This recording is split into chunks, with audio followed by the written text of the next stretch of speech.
it's not in a directive sort of way now. Mm-hmm. It's more in a, collaborative. We talk through things mm-hmm. and they help me too. And I do learn from them, but it doesn't mean that they have become the parent. And I think the same thing as what I'm hearing you describe for me in these coming weeks and months and years with my mom. I'm not going to become the parent, because I think sometimes you see that in our culture with, you reverse roles. Now you're the parent of your parents. And that's not what Luther described in the Large Catechism. That's not what we see in the Bible. Mm-hmm. My mom will remain my parent. I'll be her daughter.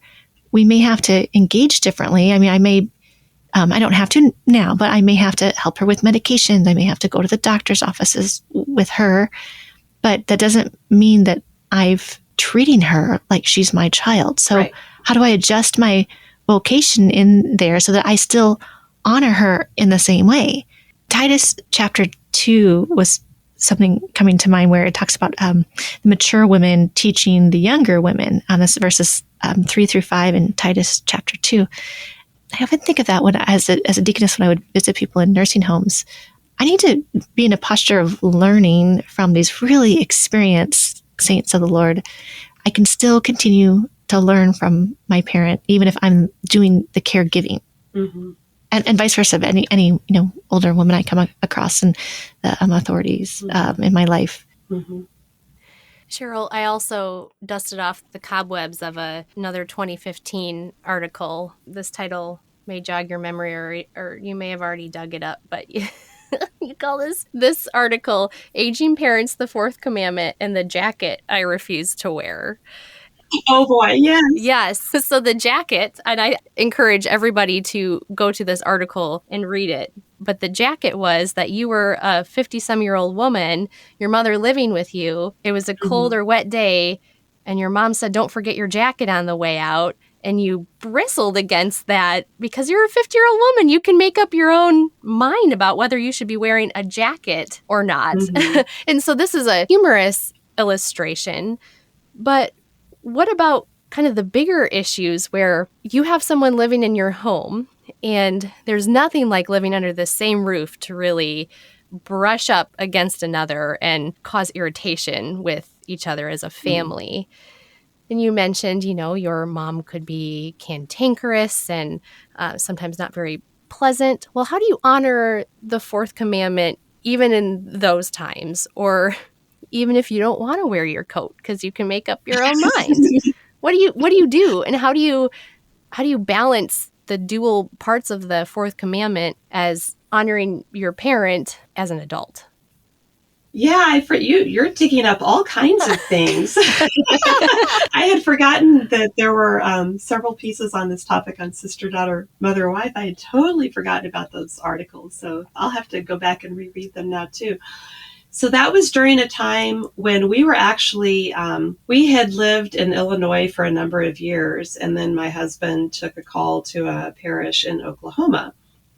We moved to Oklahoma, and my mom was living with us at the time, so she moved with us, and we didn't immediately find a house that we wanted to buy right off the bat. So we lived in a rental house for at least a year, maybe a couple of years. I can't quite remember now.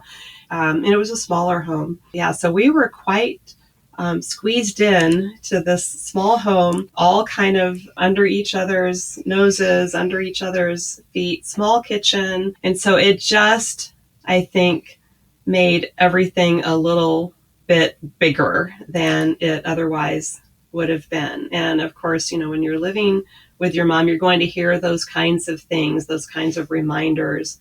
And I see it in myself now with my own older children. You just become so accustomed as a mother to giving that kind of reminder, and when you've done it for so many years, it's very hard to turn it off. And so that's all she's, was often doing.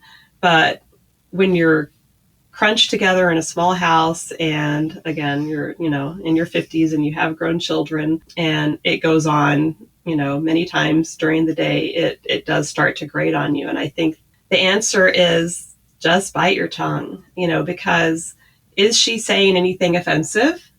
Is she trying to offend? She's expressing concern about you as her child. And so it doesn't really matter if you're the 50-year-old woman that doesn't want to be reminded. And I'm not suggesting that I always did this perfectly, but I think the proper response is, to either smile, say, thanks, Mom, or if you can't bring yourself to do at least that, no response, nod, move on. It's not a big deal. I like that. You don't have to say everything going through your head. It actually could be a sin. It's still a sin if it's in your head, but it makes it even maybe more, it might impact more people if it comes out your mouth. We sometimes have a code word in our house, and we'll say Teflon, like just let it slide right off, right? Like, or just Teflon, just let it slide off. You don't have to respond. You don't have to pick up that bomb of a phrase that was just dropped on you. Just let it slide. Here's another one. We don't say Teflon, but we say quack like a duck. Just let the rainwater rolls off the duck's feathers. So just quack. Just quack. I like that. Both two really useful phrases that if you're in a family, which everyone is, bear in mind. Those are good to recall. Finally, Cheryl, what did you learn through the process of simultaneously bringing your mom in and then also raising children? What did you learn about self-sacrifice and sacrificial love? Maybe what did your kids learn that you may have not otherwise without having the burden of caring for your mom? Well, we all learned, I guess I shouldn't say we learned because we knew this already, but we were reminded in many and various ways that we are sinners in need of a savior, so bringing a parent into the home can bring out the best in you, and it can bring out the worst in you, so this is why it's important to be in church, receiving word and sacrament constantly, because you come face to face on a daily basis with your sinful nature in this situation. Absolutely. It was just a great blessing to our family. I mean, there is time that we had with my mom that we would not have had otherwise, if she had remained in her own home or several states away in a different state. So we had this wonderful blessing of time that I just still almost feel guilty about that I got that some of my siblings did not get to enjoy with her. I mean, my children, my youngest especially, by the time my mom was really declining, my two older kids were already out of the house away at college. So they would come back and interact with her some. But especially my youngest was there, through all of her final days. I mean, one of my most beloved photos is of Evan sitting by his grandma's bed. And this is when we brought her home for hospice care. And so it's a hospital bed in her room. And he spent hours sitting with her, reading to her, singing to her, holding her hand. I don't think that I don't know that I went to a funeral, possibly until I went to my dad's funeral. I'm trying to remember if I went to a funeral, and I was already in my 20s at that time. My kids have been to all their grandparents, 3 of their grandparents' funerals now, but Evan particularly had that experience at the age of 12 of sitting at the bedside of somebody who's dying. And, on the one hand, so hard and so sad. And, why would you want to put your child through that? And yet, he knows how to do that now. I'm looking for Evan and my other kids as well, of course, but they're all well trained in how to sit at a dying person's bedside. And I trust that they will be there at mine and at my husband's when the time comes, and they'll know what to do because they've seen that now. So compassion has grown and mercy shared. I think that's beautiful. And it's something in our society, we get a little segmented. The younger people are in school, and the middle-aged people are in work, and the older people are somewhere. They're at home or maybe they're in senior centers and things like that. And so to have that multi-generational experience, I mean, one place in our society where all the generations are together is in our congregations, right? They're in church. And so, we get that. And some of us don't have family that live nearby. And so we can still have that opportunity to be family to those who are in our congregations and give our younger children an opportunity to be at the bedside or with people of different ages. But I'm remembering too, when my father-in-law was in his last months on earth. Our daughter, our oldest daughter, happened to be living with them at the time she was going to college, and asked her grandparents, rather than renting a place, if she could live with them. And those are very precious months. But now my daughter, really comfortable being with people when they're aging, when they're ill. I know that when that time comes for me, she will be well equipped. And I think that those are opportunities that we all can look for. As Steph pointed out earlier, not everyone must bring their older family members into their homes. God's given us great gifts and resources in senior care facilities, independent living, assisted living, memory support units. We've got some great LCMS, recognized service organizations, providing these services. My son grew up, his mom was a director of nursing in nursing homes. So he grew up as a little boy, like going to nursing homes, and he just saw everyone there as like a grandma and a grandpa. So there's all kinds of ways, and there should never be guilt if you don't want to or can't care for your parents in your home. But it's still good to be involved in their lives, even if they're living in these other places, and to share that compassion and that mercy. And it can be uncomfortable for people. We do need to kind of stretch and grow in that way. But to have done it at such a young age, like your Evan, what a blessing he'll be throughout his life to other people, because he's comfortable with that. Right. Yeah. So as we wrap up here, I know you have several pieces of advice, because in your article, Aging Parents, the Fourth Commandment, and the Jacket I Refuse to Wear, you end it by giving several pieces of advice to adults who are going through what you had gone through. But what is one piece of advice that you would give to Tiffany, that you would give to people listening as they are nearing a point in time where they become the caretaker for their parents?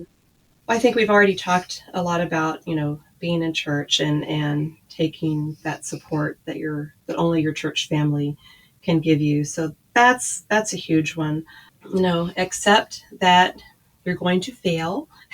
It's not always going to be easy. It's not going to always go smoothly, and that's okay. And that's what church is there for. That's what confession and absolution are there for. Don't be afraid to ask for help when you need it. And that might just be the help of talking to somebody, like we're doing here, somebody that's been through what you're going through at the time.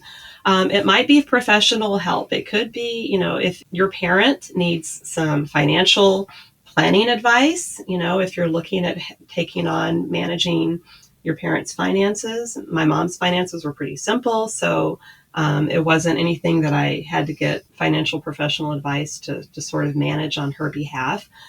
But, that might be something that, considering what your situation is, you might want to pursue legal counsel or financial counsel for managing your parents' affairs, So seek the advice where you can find it from the people that are, well suited to give it to you. Have somebody to talk to, have somebody to go to. It might be your spouse, but they're right there in the midst of this challenge with you. So it might need to be somebody that's a little bit more removed from the situation. Thank you, Cheryl, and thank you, Tiffany, for co-hosting today, and Cheryl for joining as our guest. I think if I want to offer something in summary, it's that the idea of being a burden to one another is a part of our Christian theology. It's biblical. The idea of not wanting to be a burden to others, particularly among the family of believers, is not a Christian approach to suffering or to transitions in life or asking for help. These are all things that Christians are called to bear with one another. If I may offer up, because the article that you wrote for the Federalist, Why I Want to Live Long and Burden My Children, I also dug up another article by Lutheran bioethicist Gilbert Mylander, and his title is very unique too. He says, I want to burden my loved ones. And this is what he writes. Families would not have the significance they do for us if they did not, in fact, give us a claim upon each other. At least in this sphere of life, we do not come together as autonomous individuals. We simply find ourselves thrown together and asked to share the burdens of life while learning to care for each other. It's therefore understandable that we sometimes chafe under these burdens. If, however, we also go on to reject them, we cease to live in the kind of moral community that deserves to be called a family. Here, more than in any other sphere of life, we're presented with unwanted and unexpected interruptions to our plans and projects. He's honest here. I do not like such interruptions any more than the next person. Indeed, a little less, I rather suspect. But it is still true that morality consists in large part in learning to deal with the unwanted interruptions to our plans. And here's the real zinger. I have tried, subject to my limits and weaknesses, to teach that lesson to my children. Perhaps I will teach it best when I am a burden to them in my dying.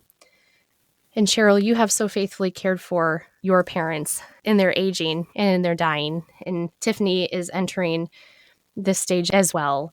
Thank you for offering your wisdom, reminding us that we are a family of believers who are to bear one another's burdens, and that self-sacrifice and dying to oneself and caring for another is the mark of a Christian. So thank you for providing that example for us. Thank you for walking us through part of your story. And thank you for being our guest today. Thank you so much for having me. It was great to be here with you. It was really a joy to have this conversation. Thanks for your wisdom, Cheryl, and your advice. You're very welcome. Thank you. And thanks to our listeners for tuning in. If you liked what you heard, please leave us a review. And don't forget to click the follow or subscribe button so you don't miss out on upcoming episodes. New episodes drop twice each month. You can find us on Facebook and Instagram as Friends for Life, LCMS. And finally, listeners, we want to hear from you. Do you have an idea about a guest you'd like to hear from or a topic you want talked about? Email us at friendsforlife@lcms.org. We want to hear from you about what you want to hear about when it comes to issues of life. Thanks for joining us. Friends for Life is a podcast that introduces listeners to life issues by introducing them to friends who stand for life.